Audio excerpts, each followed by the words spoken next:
जय हिंद, वंदे मातरम। एक बार फिर से आपका बहुत बहुत स्वागत है हमारे YouTube चैनल JRP के अंदर। राजस्थान के अंदर विधानसभा चुनाव का बिगुल बजने के साथ ही राजस्थान की राजनीति के अंदर अब की बार नया भूसाल आता हुआ दिखाई दे रहा है। अगर हम राजस्थान की राजनीति की बात करें तो अब की बार राजस्थान के चारों खां निश्चित होते हुए दिखाई दे रहे, क्योंकि ऐसा लग रहा है कि अब की बार राजस्थान में ऐसी कई पार्टियां होगी जो पूर्ण बहुमत के साथ सरकार बनाने में असक्षम हो सकती है। परंतु आपको बता दें कि अब की बार अशोक गहलोत और वसुंधरा राजे के बीच में कड़ी टक्कर देखने को मिल सकती है। तो वही RLP सुप्रीमो हनुमान बेनीवाल ने ये दावा कर दिया है कि अब की बार अपने 200 विधानसभा सीटों पर अपने उम्मीदवार उतारने की तैयारियां जोरों तौरों पर की जा रही है। अगर सूत्रों से हवाले से ये भी खबर आ रही है कि आम आदमी पार्टी की ओर से केजरीवाल ने भी ये वादा कर दिया है कि अब की बार हमें एक बार मौका दो और आपको हम सरकार बनाने की पूरी होड़ मची हुई है। परंतु आपको बता दें कि सी वोटर सर्वे और फलोदी सट्टा बाजार का सबसे बड़ा 200 विधानसभा सीटों का ओपिनियन पोल जारी हो चुका है। क्या किसकी बनती हुई नजर आ रही है सरकार? बात करें तो बाड़मेर है। बाड़मेर के अंदर 7 सीटें, 7 में से बीजेपी को 2, कांग्रेस को 5, तो यहाँ पर अन्य को 0 सीट मिलती हुई दिखाई दे रही है। बाड़मेर कहा जाता है कि कांग्रेस का गढ़ माना जाता है। अगर हम भीलवाड़ा की बात करें तो कुल 7 सीटें, 7 में से बीजेपी को 3, कांग्रेस को 4, आम आदमी पार्टी को 0 और अन्य को भी 0। यहाँ पर भीलवाड़ा के अंदर बीजेपी और कांग्रेस दोनों बराबर की रणनीति पर चल रही है। अलवर की बात करें तो अलवर के अंदर 11 सीटें, जहाँ बीजेपी को 6, कांग्रेस को 5, RLP यहाँ पर 0 पर है। यहाँ पर कांग्रेस और बीजेपी दोनों को बराबर सीटों की भगदड़ मची हुई दिखाई दे रही है। अगर हम जयपुर की बात करें तो जयपुर के अंदर 19 सीटें, 19 में से बीजेपी को 8, कांग्रेस को 11, तो RLP यहाँ पर 0 पर है। यहाँ पर कांग्रेस बढ़त बनाती हुई दिखाई दे रही है। तो बांसवाड़ा जिले की बात करें तो बांसवाड़ा के अंदर कुल 5 सीटें, 5 में से बीजेपी को 2, कांग्रेस 3 सीटों पर बरकरार नजर आती हुई दिखाई दे रही है। अगले जिले की बात करें तो सिरोही जिला है। कुल 3 सीटें, 3 में से बीजेपी को 1, NIC मतलब कांग्रेस को 2 और RLP यहाँ पर 0 पर है। सिरोही के अंदर कांग्रेस और बीजेपी के बीच में कड़ी टक्कर है। ये है सबसे बड़ा जिला नागौर जिला। नागौर के अंदर 10 सीटें, जहाँ बीजेपी को 3 तो कांग्रेस को 3।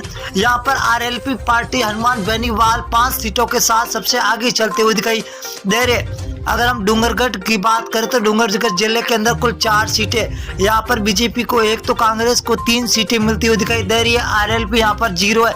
यहाँ पर कांग्रेस बढ़त बना रही है। अजमेर की बात करें तो अजमेर की 8 सीटें, 8 में से बीजेपी को 3, कांग्रेस को 5, तो अन्य के खाते में 0 सीट जाती हुई दिखाई दे रही है। अगली विधानसभा क्या रुख करेंगे? बीकानेर है। बीकानेर के अंदर कुल 7 सीटें, 7 में से बीजेपी को 3, कांग्रेस को 3, तो RLP को यहाँ पर 1 सीट मिलती हुई दिखाई दे रही है, जो हॉट सीट मानी जाती है बीकानेर के अंदर।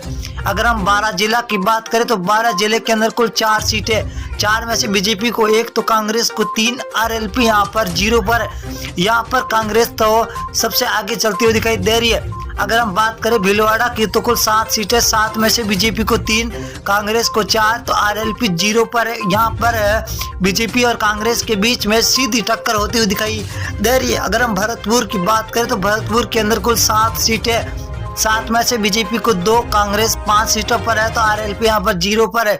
कांग्रेस और बीजेपी के बीच में हर जिले के अंदर कड़ी टक्कर देखने को मिलती हुई दिखाई दे रही है। अब की बार राजस्थान के अंदर सीकर की बात करें तो कुल 8 सीटें, जब बीजेपी और कांग्रेस दोनों को 4-4 सीटें मिलती हुई दिखाई दे रही है, तो यहाँ पर RLP 0 पर है। जोधपुर जिले की बात करें तो कुल 8 सीटें, 8 में से बीजेपी को 4, कांग्रेस को 4, RLP को 0। यहाँ पर बीजेपी और कांग्रेस को दोनों को बराबर सीटें मिलती हुई दिखाई दे रही है। अजमेर जिले की बात करें तो अजमेर के अंदर कुल 8 सीटें, 8 में से बीजेपी को 2, कांग्रेस को 6, RLP को 0 सीट मिलती हुई दिखाई दे रही है। यहाँ पर कांग्रेस भी बढ़त बना रही है तो बीजेपी भी बढ़त बनाती हुई दिखाई दे रही है। अगर हम बूंदी जिले की बात करें तो बूंदी के अंदर कुल 3 सीटें, जहाँ बीजेपी को 2, कांग्रेस को 1, तो RLP को 0 सीट मिलती हुई दिखाई दे रही है। नागौर की बात करें तो नागौर के अंदर हॉट सीट 10 सीट है, 10 में से बीजेपी को 3, कांग्रेस को 5 सीट और आरएलपी को 2 सीटें मिलती हुई दिखाई दे रही है। नागौर जिले के अंदर आपको बता दें कि नागौर जिला हनुमान बेनीवाल आरएलपी के खेमे में आता है। बीकानेर जिले की बात करें तो कुल 7 सीटें, 7 में से बीजेपी को 3, कांग्रेस को 4 तो आरएलपी 0 पर है। ये बीकानेर बहुत ही बड़ा जिला है जहां बीजेपी और कांग्रेस के बीच में सीधी टक्कर होती हुई दिखाई दे रही है। धौलपुर की बात करें, धौलपुर 4 सीटें, बीजेपी को 2, कांग्रेस को यहाँ पर 2 तो आरएलपी यहाँ पर 0 सीट मिलती हुई दिखाई दे रही है। अगली विधानसभा बात करें, उदयपुर जिला है तो कुल 8 सीटें, 8 में से बीजेपी को 3, कांग्रेस को 5, यहाँ पर आरएलपी 0 पर है। तो यहाँ पर कांग्रेस